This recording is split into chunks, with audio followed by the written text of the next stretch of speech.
So we're here on the bottom of Pei Vavam and Beis with an introduction to Ben Sorer Umora. The Torah says, let me start again, with an introduction to Zaken Mamre. The Torah says in Dvarim Perek Yud Zayin, Ki polei mimcha davar lemishpat. So we needed an answer from the High Court of Israel on an issue that's undecided.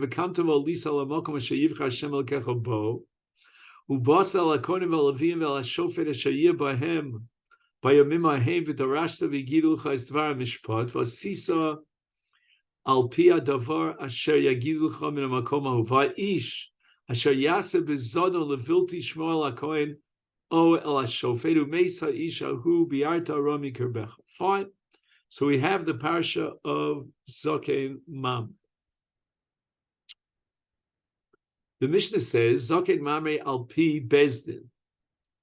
In other words, he issued a verdict of his own, contradicting the verdict of the High Court of Israel, the Bezdin of Ein Aleph, in the Lishkas HaGozis in Yerushalayim, Shenemar, and that's the opening introductory line to the parsha of Zaken Mamre, Ki palei mimcha davar lemishpat. The Mishnah continues, Ushlosha bati dinim hayusham. In Yerushalayim, there were three courts. Echad Yoshev al Pesach Harabayis. There was a court that sat on the eastern gate of the Beis Hamikdash, within the Chomos of Yerushalayim, in front of the Ezras Nashim. Echad, and there was another Bezdin, Yoshev al Pesach Hazara, and then there was a third Bezdin to Yoshev Belishkas Hagozis. So this is what we call the system of the hierarchy. You know, when you appeal, you go to a higher court. So born first, the Zaken and his local Bezdin, they come lazeh to the first Bezdin, which is al Pesach Harabayis.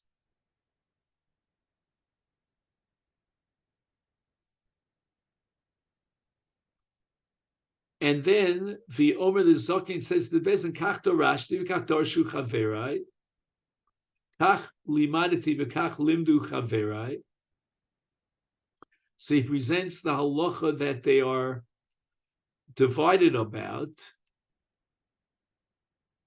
and im shamu, if the Bezdin accepts the presentation and the law as ruled by the Zaken, Omer lahem, they say to the Zaken and to his Bezdin, we accept your position, v'im lav. But if the Bezdin, sitting on the Pesach Harabayis, rejects the position and the ruling of the Zaken, or they have a Kabbalah that contradicts a tradition that contradicts that of the Zaken, then now they go up to the second court, which is the higher court that's al Pesach Hazara. The Omer, once again, the Zaken says to the Bezdin, Kach dorashti, Kach darshu chaverai, Kach limadati, Kach limdu chaverai. Im shamu, if Bezdin accepted it, then fine. Omer, they tell the Zaken and the Bezdin that we accept your verdict. Imla, but if they reject it, elu ve'elu, now the Zaken, accompanied by his Bezdin, together with the Bezdin of Yoshev b'Pesach HaZorah, Bezdin Agadol, they all come up to the high court of 71 elders, Shebalishkas Hagos, Shemeni Yotzei Torah Yisrael, Chol Yisrael. They are the pillars of ruling and interpreting the Torah for all of Israel. Shenemar, as it says in the Pasuk, Min hamokom hahu asher yivchar Hashem, that we are obligated to observe the ruling that comes from that place where God chose, which is the place of the Beis Hamikdash.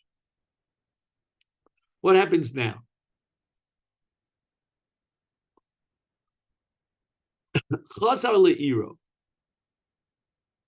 The Beis Din HaGadol rejected the position and the verdict of the Zaken, and now the Zaken goes back to his city. He's not willing to budge. Shanav Alimed, he teaches others Kederch Shayalamed. He reiterates his psak,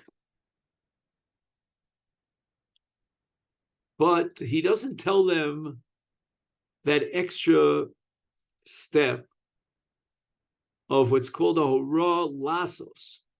He's put. He gave his theoretical opinion. He interpreted the law in his particular way, according to his view, against that of the Beis Din HaGadol. He's put. But im hora lasos, if he went a step further, he said not just that this is my view and this is the correct way, and I'm rejecting the Beis Din HaGadol, but he was Mora Lamaisa. He told them, this is what you have to do.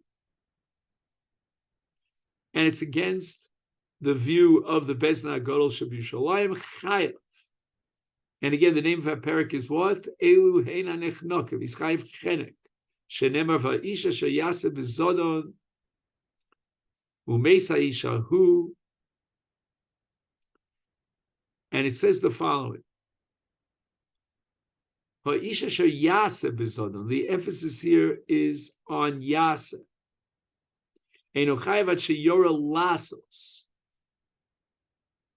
So he's only going to be Chayav Misa if he gives and issues a verdict Lamaisa. Lamaisa means this is the way you have to do it. I'm not just giving you theory, I'm giving you the practical implementation of the law. Now the Mishnah goes on to ask, who is this Zaken?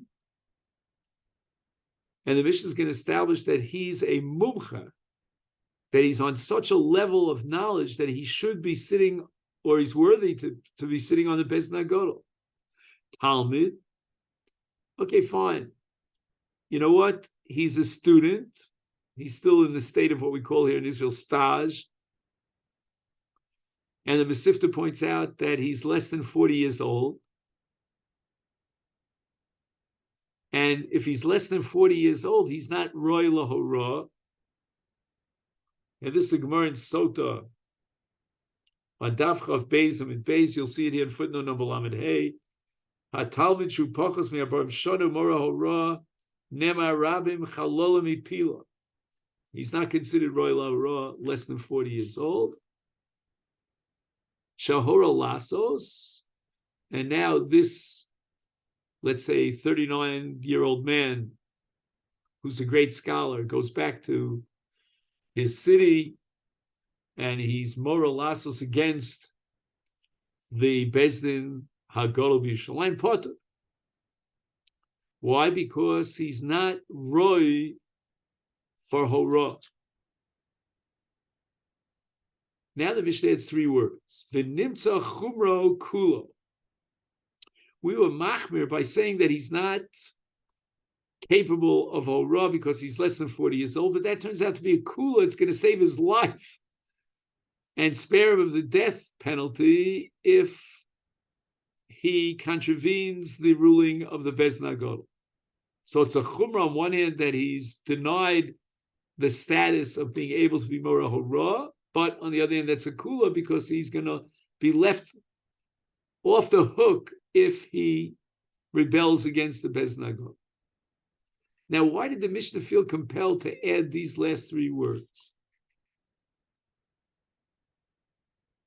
He says, in the name of the Rambam, that Nimtza Chumro, who Chomer Ha'avera Sha'avar, Asher Lo Rak Shecholek Al Sanhedrin, Gam Hora Shelo B'Shus, Kevin Shadayin Osu Lo Horos, V'Chumra Zu Mekil Olav She'eno Chayav Nis. What the Mishnah is pointing out is that his Avera is a double Avera. It's much more severe than a regular Zakim Amir who's already past the age of 40, Because first of all, he violated the halacha of giving a horah. He, so to speak, absconded the power, the authority to rule Lamaisa. He doesn't have horah. Lamaisa is not royal horah, he's less than 40. And on top to boot, he rebelled against the Bezdin. But the double chumrah leads to a kula, paradoxically, that he's off the hook and will not be condemned to death with chenek as a zakin mamre, because the zakin mamre is only someone who's royal horah. Toda Rabban. Now, at the beginning of Parshas Zaken Mamre, the Torah says, "Ki polei mimcha davar," something that is beyond your ability to rule on. Ki polei mimcha davar. The Brisa is going to focus on the word yipolei, and now we look on Daf Pei Zayin of an Aleph. B'mufla shebebezdin akasuv medab. So the word yipolei takes on another meaning here in this brisa. The simple, straightforward meaning of yipolei means it's beyond his comprehension. But mufla could also mean it's outstanding. Now, when I say outstanding, again, it usually means it's like beyond his comprehension. But here it means it's beyond the rest of the Bezdin, meaning he's the most scholarly, brilliant, intellectual on the entire Bezdin. And he really deserves to sit on the Bezdin HaGadol, B'Yushalayim. Maybe if there was a seat that was vacant, they would appoint him and upgrade him to sit on the Bezdin HaGadol B'Yushalayim. So even though you could have a scholar who's above the age of 40, and he's royal horah, he would not qualify as a zaken mamre. Why not? Because we need a mumche who is roi lasheves bebezdin. So there's number one, an age requirement, a minimum age. He's got to be above the age of 40 in order to, quote unquote, qualify as a zaken mamre to be chayv misa. And number two, he's got to be a mumche haroi lo ra, which means that he should be sitting, based on his scholarly knowledge, in the Bezdin HaGadol. He should be a member of the Supreme Court of Israel of 71 judges. Now, after the word ki pole, the Torah adds the word mimcha. So we want to focus now on the meaning of the word mimcha. And the Brisa says, Ze yoetz. B'cheinu omer mimech yotza choshev al Hashem ra'ah yoetz b'liyah. Okay, Pasuk in Noch.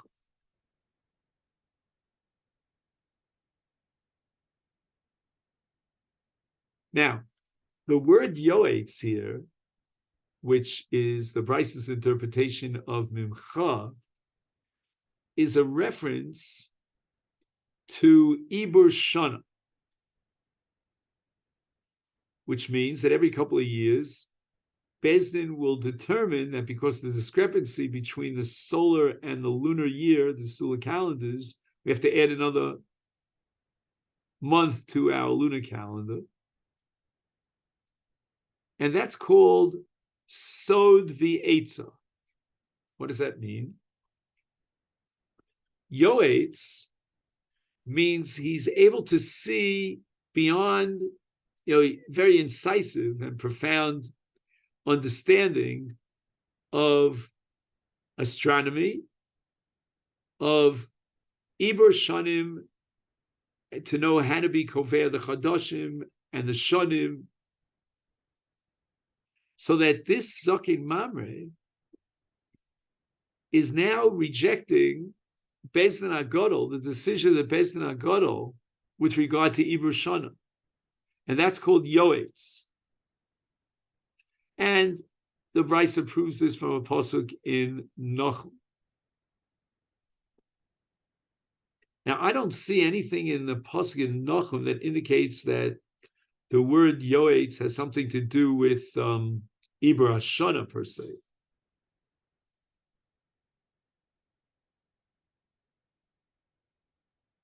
In fact, the context of this pasuk is Sanhedrin,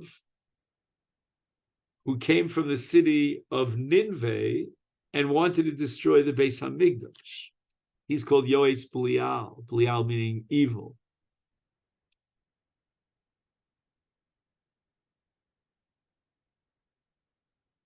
So it's kind of like Gzeirah Shav, because the pasuk in Nachum opens with the word mimech, and here it says ki polei mimcha. It's the same three letters, mem mem cha. And in that pasuk in Nachum, opening with the word mimech, it concludes with yoetz. So we see that mimech means yoetz, and yoetz is specifically the sod and the eitz of Iber Shadim. That's why Chazal say that the nations of the world will be amazed at the knowledge of the Jewish scholars and the sages who were able to figure out the calendar based on tremendous amount of knowledge of astronomy and mathematics and so forth. Okay, so now we go on to the next word in the pasuk. Ki polei mimcha davar. What's davar? Zo halacha. What is halacha? Halacha means halacha l'Moshe miSinai.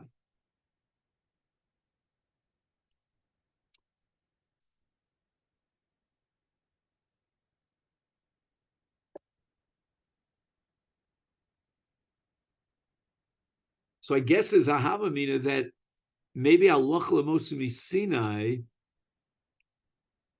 is not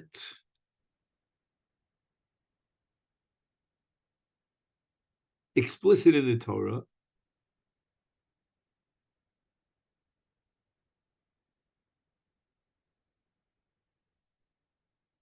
and therefore it doesn't have the same severity as other parts of the Torah. And if not for the separate ribui from the word davar, we would have said that his rejection of the Beis Din HaGadol on something that's kind of secondary, it's not on the highest level in the hierarchy of Torah. It's halach l'Moshe miSinai, but it's not in the Torah itself. Maybe it doesn't warrant to be classified as a rebellion of a zakimam. Kamash Malan, the word davar includes even halach l'Moshe miSinai.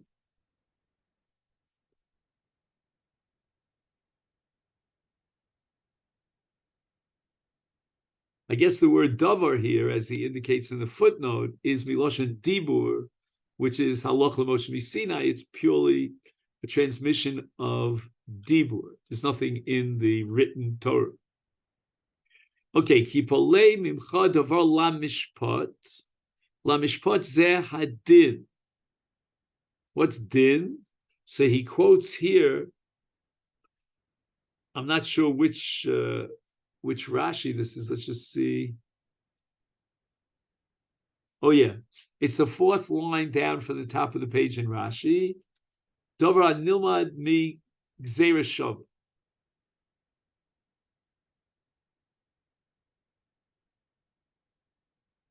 So now the question is, why do we need a special ribui for gzeira shav?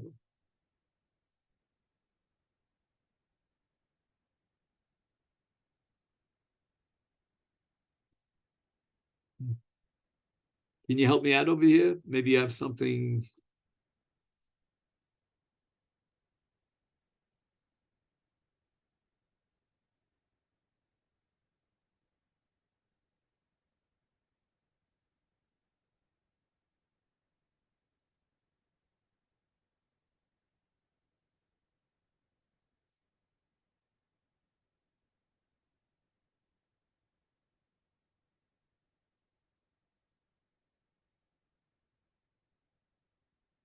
I'm thinking out loud that maybe a gzeira shava is not exactly a doraisa.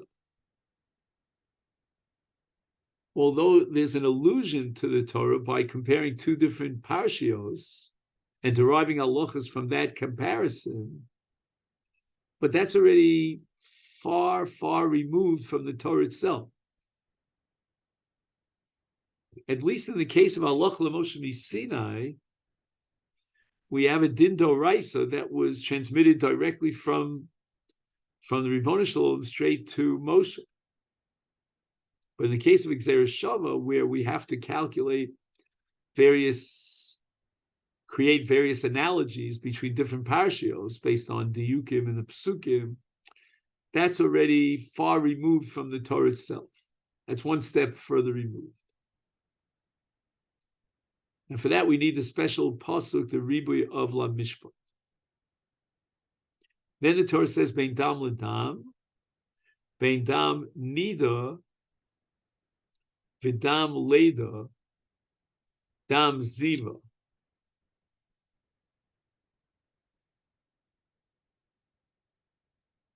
So dam nida is what's called tumas shivas yomim.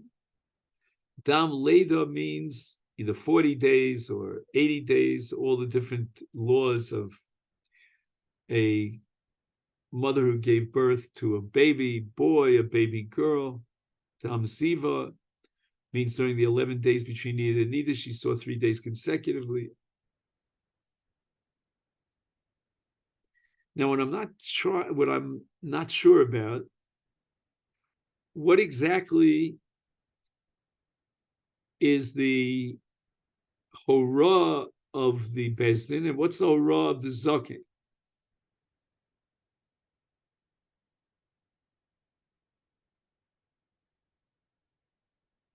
He says at the end of this paragraph in the Masechet, he writes, Nechlak HaZaken al echad mimaros domim elu.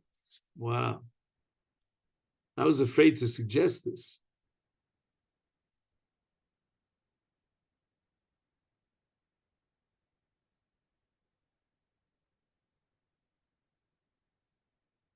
In Rashi, it's not explicit, but that's the way he interprets it.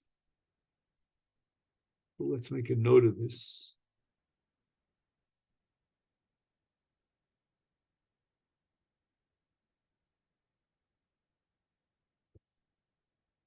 Bein din ledin, bein dini nefashos udini momenos, udini makos.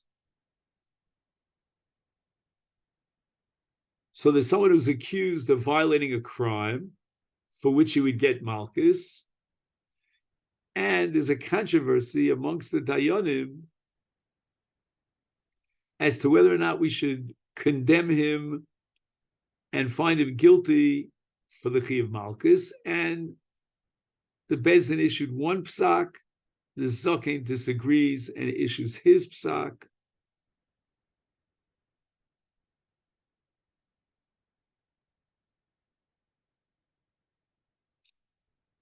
And I don't know if it makes any difference which direction we go, whether the Bezdin Hagadol said he's Zakai, he's free, or Bezdin Hagadol said he's Chayav, as long as the issue is Malchus, or Dini Momenos, or Dini Nefashos, the Zakin Mamre will be Chayav. So could you imagine the following scenario?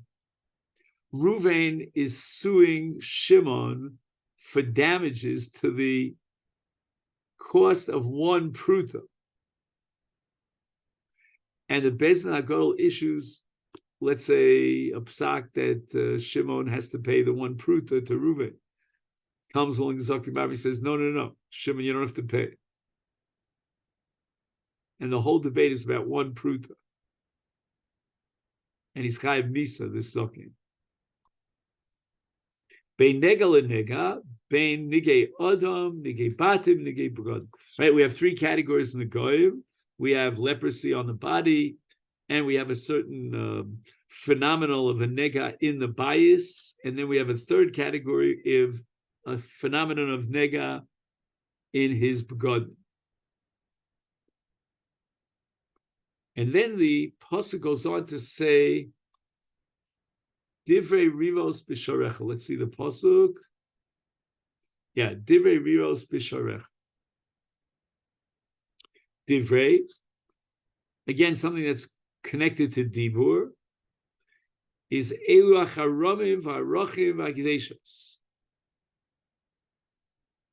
Right, he was Magdish Nechosov, and there's a controversy between the Beis Nagodol and the Zoken with regard to these kinds of Hakdoshos.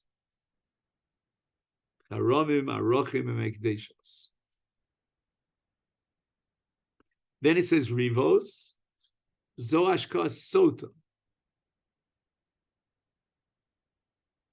Okay, he has a list of 3 categories that come under Rivos.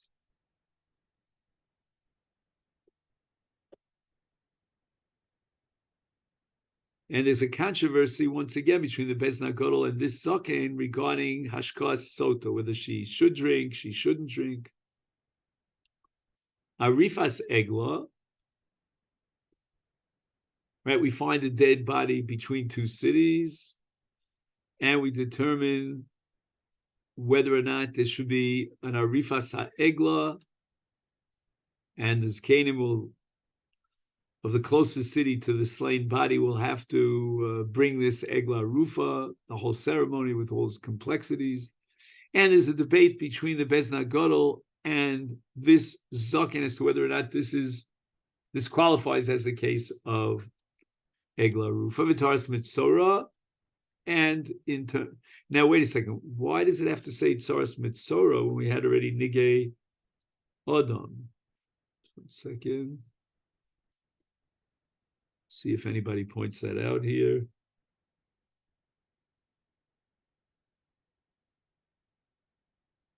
Oh, it's a very interesting footnote number Ches, but it doesn't address my question. 1 second.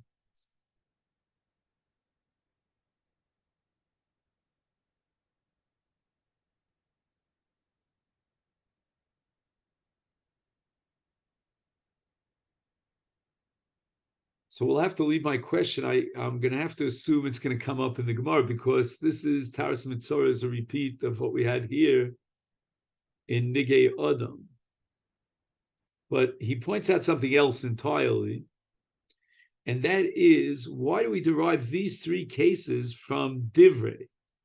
And he says that all of these, I'm sorry, from Rivos, not Divrei. Divrei was Karam. From Rivos. Rivos means, fights. So first of all, Ashkas Sota comes because of a riv between the Ish and a Baal. Arifas Egla is a riv that led to the slain body, this person who was slain. And then Taras Mitzora is because of Lashon Hara.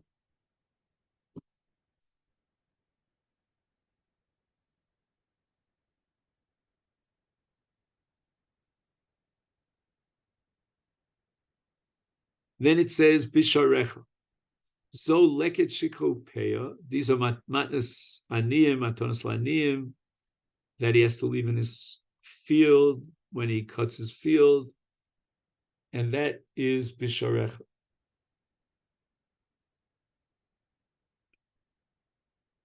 And he says here in the note, Hagmar lomedis dinim elu me'amila Bisharecha mishum shebematnas aniyim nemar v'ochlu Bisharecha. Next, V'kamta, the Bezdin.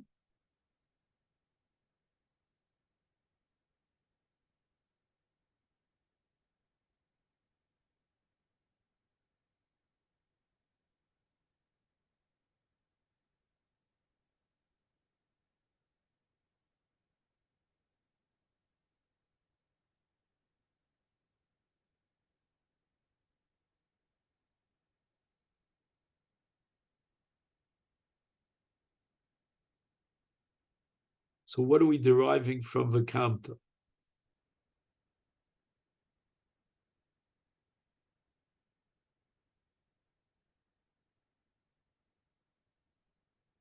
So he's a cholek al Bezdin.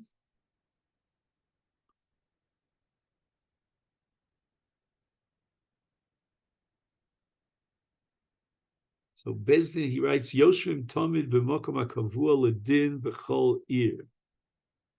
Amato leim loku misham v'lal shishlim.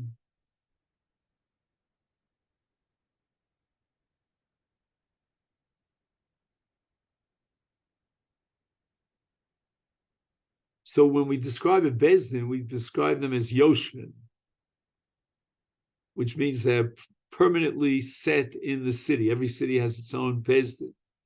But now it says Vakamta, which means that the members of the local city court have to get up out of the Shishiva B'Kviyas and go to the Beis HaMikdash and ask the Beis HaGadol for their decision, for their ruling. The Elisa. Now, this seems to be an Agadic statement. Molami shebeis hamigdash gavoa mi Eretz Yisrael, Eretz Yisrael gavoa mi kol ha'arotzos.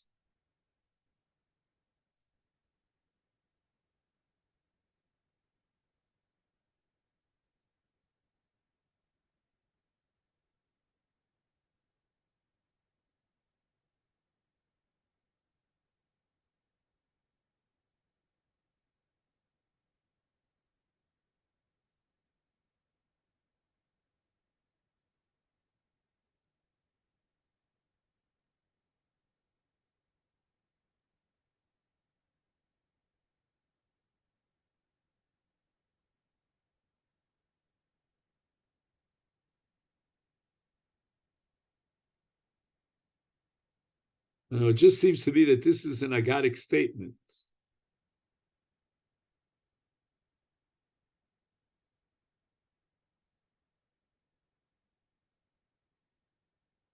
Or alternatively, maybe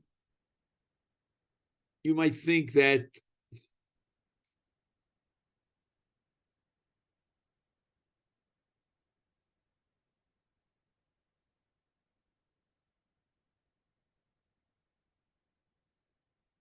maybe one Bezdin could go to another Bezdin, and if a controversy breaks out, you could have a Zakei Mamri. But no, we're talking about the Beis HaMikdash, and that we derive from the word Ve'olisa. And in the Beis HaMikdash, we had the Bezdin HaGadol, the highest court. But honestly, more likely, this is an Agadic statement. On a pure physical, geographic map, I don't know, is Eretz Yisrael actually the highest of all the nations, of all the countries on the face of the globe? No. So this must be some sort of a meaning, a deeper meaning, some sort of an Agadic statement in previous HaTorah. I don't know.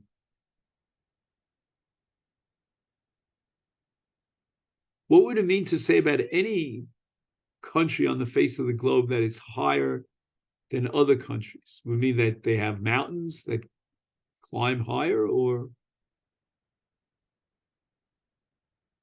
like you go down to the Dead Sea and it says below sea level, right? So that'd be like the lowest. And then you climb up.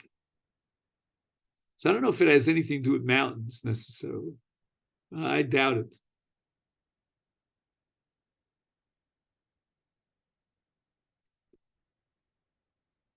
So what's the word that we would use in English to describe the height of the land?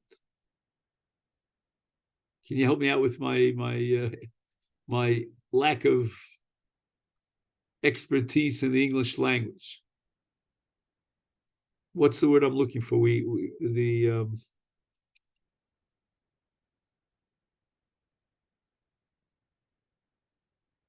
Nobody can help me here.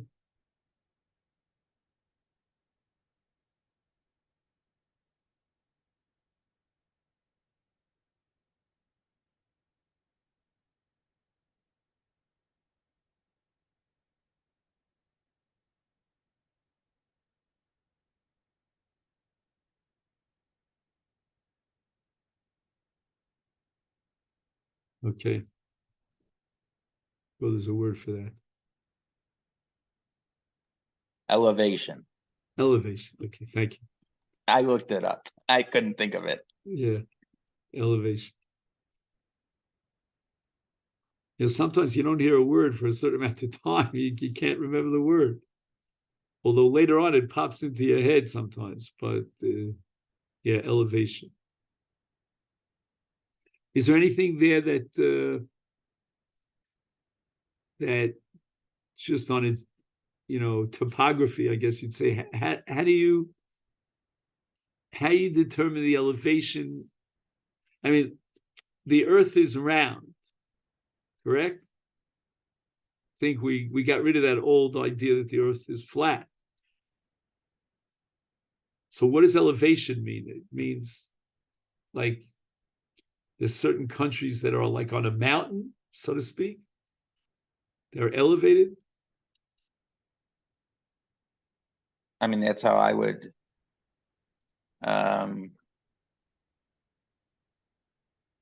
you think, Nepal has the Himalayan mountains, so there's not, I don't think, very many places in Nepal that are close to sea level. Everything's elevated there. I mean, in Israel, yeah, I mean, we go from the lowest point on earth, up with, some of the mountains that we have. Right. I guess in physics, they probably have a whole study as to, what creates mountains and what elevates certain countries more than the other, rock formation and all this kind of stuff. They'll tell you it all started 250 billion years ago and all that stuff. Yeah. Okay, now we get to El HaMakom. Malamish HaMakom Gorim. Oh, this is a very important halacha. The Bezdin has to be sitting, the high court, in the Lishkas HaGozis when the Zaken issues his contravening ruling, to contravene the ruling of the Bezdin HaGodol. If, let's say, they packed out for summer break or something like that, and they're no longer at this particular juncture, at this moment, sitting actually in the Lishkas HaGozis. So let's say they issued a ruling on Sunday, and then 2 days later they're out, right? They issued the ruling on Sunday in the Lishkas HaGozis. Now, a day, too late, whatever later, they are outside the Lishkas HaGozis, and the Zaken now issues his ruling, or Rolamaisa, against the Bezdin HaGodol's ruling. He's not chayav, because the moment of his rebellion, when he issues his contravening ruling, Bezdin is not considered a Bezdin HaGodol, because the physical bodies of the judges that make up the Bezdin HaGodol are not located in the Lishkas HaGozis. But let's just see what he says in his English translation. He says, Dinei Zokim Mami Nemru Dafka Kishacholek al Bezdin HaYoshvim B'Mokav Asher Bochar Hashem. Klomar, the base of it. Achim Hoyu Bezdin HaGodol Chutzim Koman, which could mean that they just simply were on break. It could also mean that maybe they were in Golus. Shahores Devrehem.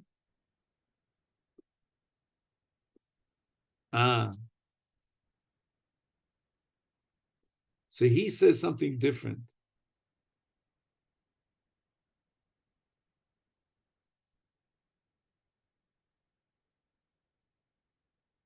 You see those words?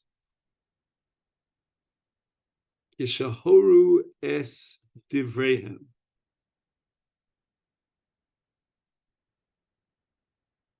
He's interpreting, which I'm going to disagree with him, but that Malamin Shamokim Goren means at the time that they issued, the Bezdin HaGodol issued their ruling, the members of the court were actually located in the Lishkas HaGozis. I mean, that's for sure correct, but I would say that that's not what the Mishnah is telling me. The Mishnah is going a step further.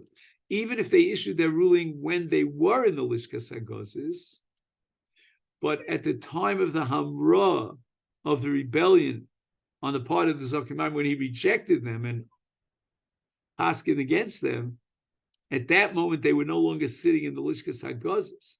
So the Horah itself, as an abstract entity, was Ehoras Beis Nagol, because they were in the Lishkas Hagos when they issued that Hora. But Zokim Mamre happened to issue his contradictory ruling when the Beis Nagol was on break, as we said before. He's put.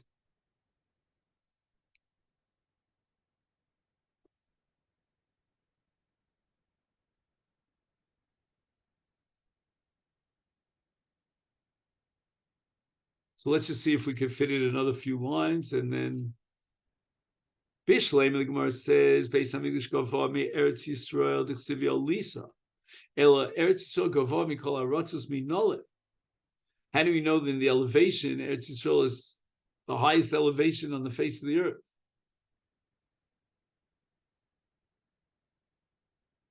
And the Gemara derives it d'chsiv a pasuk in Yirmiyah.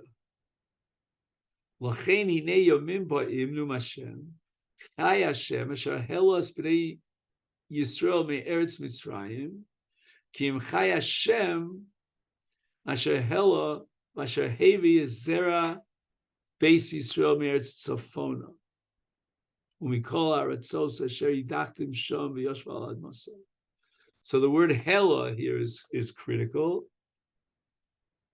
and God is taking the people of Israel out of exile and bringing them up to Eretz Yisrael. And mashmash ad masam, when it says asher yidachtem sham v'yoshval ad masam, that now they're going to resettle in their land, capital L, shehi Eretz Yisrael v'gvoa mekulam. So from whatever point on the map the Jews were located in the globe during the exile, the prediction here of the Navi, the prophecy of Yirmiyahu, is that they will go up to Eretz Yisrael, no matter where they are. Doesn't matter what country they are. They're in exile, but they're going to go up to Eretz Yisrael, because Eretz Yisrael is the highest of all countries. Again, I don't know what the deeper meaning here is. It doesn't sound like a physical, description of Eretz Yisrael. I don't see anything here offhand.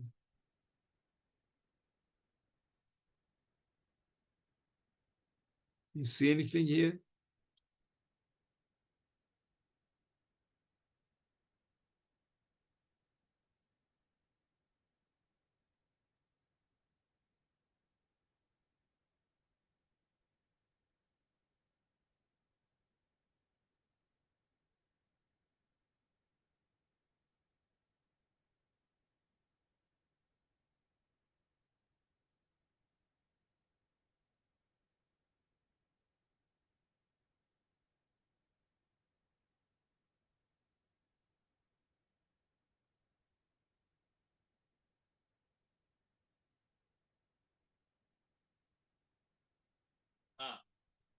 He asks a slightly different question here in the middle of footnote number Yud.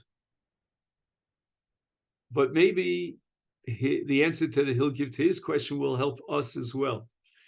It seems that the Beis Hamikdash is higher than Eretz Yisrael, because it says in the Brisa, Beis Hamikdash gavoa mi Eretz Yisrael. Now, if Eretz Yisrael is gavoa mikol haratzos, then the highest elevation on the entire earth would be the Beis Hamikdash. So he asks the following question: V'af ki einenu haro she'ena davar kei b'mitzias. We can look at the Beis Hamikdash and we can determine that in terms of its elevation from the ground level, there are much higher mountains than the Har Bayis. I remember once we went to a mountain called Jungfrau, I think it was called. We took, a funicular up the mountain. They said it was like the tallest mountain, I don't know, Mount Everest, or maybe it was the tallest mountain in Europe. Yesh makomos be'Eretz Yisrael u'ba'olam shegavoim mi'Beis Hamikdash. So even within Eretz Yisrael, there are places that are more elevated than the Beis Hamikdash. Kosav Hamarsha b'Kiddushin She'ha'olam ogul kitapuach. The kevat shebeis hamikdash hu merkaz ha'olam nechshav adorshu ha'omed b'rosh ha'igol klape mala.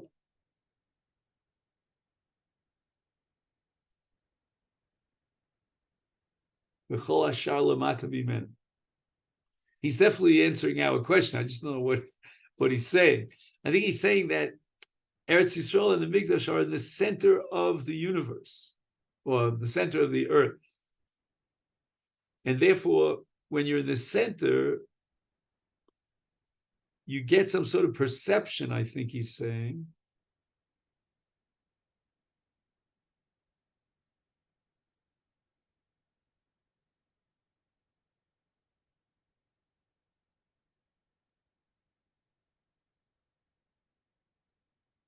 Nechshav adorshu omed b'rosh ha'igul klape mata. Klape mal.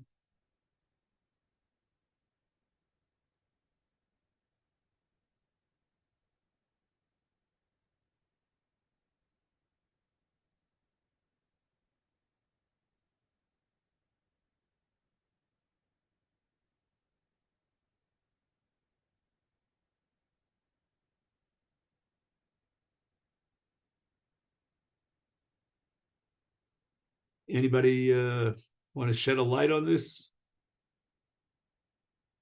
He's talking about like the oval shape of the globe, like similar to an apple, I guess. And now if you're in the middle,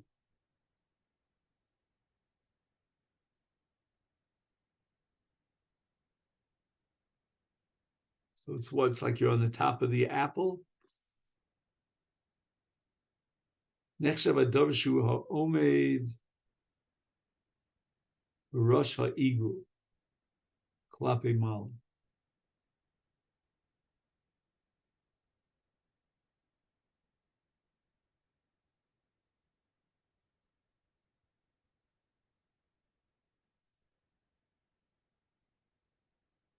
I don't have it.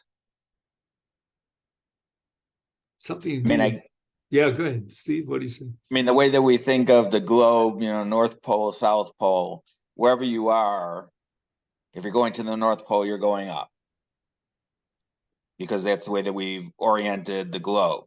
Now, if you orient the globe, but Eretz Yisrael is up at the top, doesn't matter how tall it is, but from any point on the globe, then you have to go up to get to Eretz Yisrael. So wait a minute, are you sort of like taking the globe north and south and turning it on its side? Right. I mean, that's, we arbitrarily say what's north and south. Really? Why is that arbitrary? I never understood that as arbitrary. I mean, to me, it would seem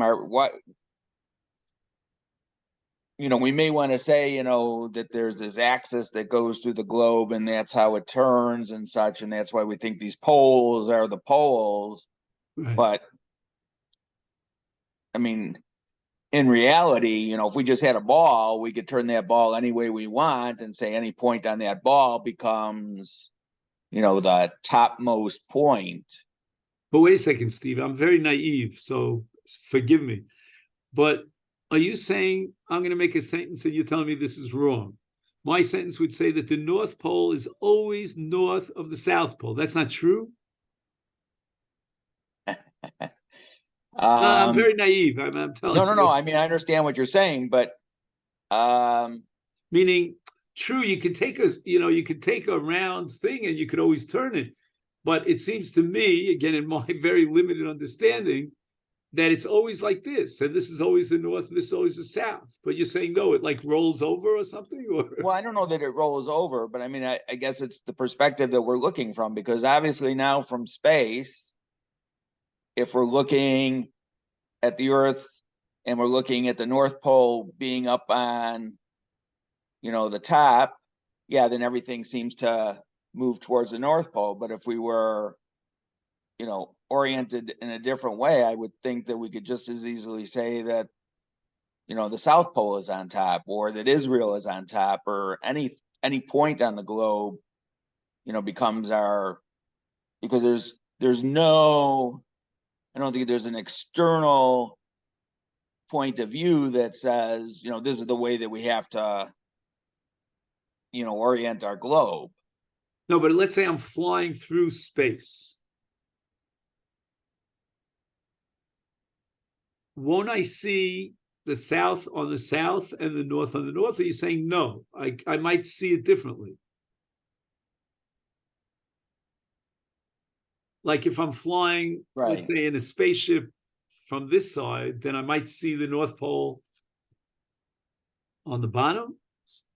Or let's say I was flying in a spaceship from the bottom up. Wouldn't the first physical location that I see, wouldn't that be the South Pole? Or is that not so? I mean, it sounds like you're telling me that that's not necessarily so, that there are certain perspectives in which I could see the South Pole on top, or Israel on top, or any point on the face of the globe on top. Is that? I mean, that's what I would think, that really? we could have that perspective. I'm not sure how. If you're right, then that would be a tremendous insight into what we're learning over here. But even then, afilim timsalomar hachi, I would still ask you the following question: what makes you put Eretz Yisrael on the highest elevation? Just because it's in the center of the globe? Let's say I would convince you that Eretz Yisrael is in the center of the globe. Does that mean that therefore there's my perspective is always going to be that Eretz Yisrael is on the high, it's on the top, or it's elevated? I don't have it yet. I mean, I don't know if you can, I don't know if you could research it or whatever. But so let's just make a note of where we got up to officially. We're up to Taner Abanon, Zoken Mamre Eno Chayev, on the top of Pezai. Actually, I wouldn't say it's the top. It's kind of like the middle, it's the middle of the globe here on Daf Pezai and Omenal. Okay, then? So if there are any changes, I'll try to let you know, but it might be a last minute decision. Somebody calls me up and says, I'd like to meet with you, or I set up a meeting for you. At this point, I'm sort of in this amorphous state, for the next couple of days or so. Okay, then? Have a great day. Thank you so much.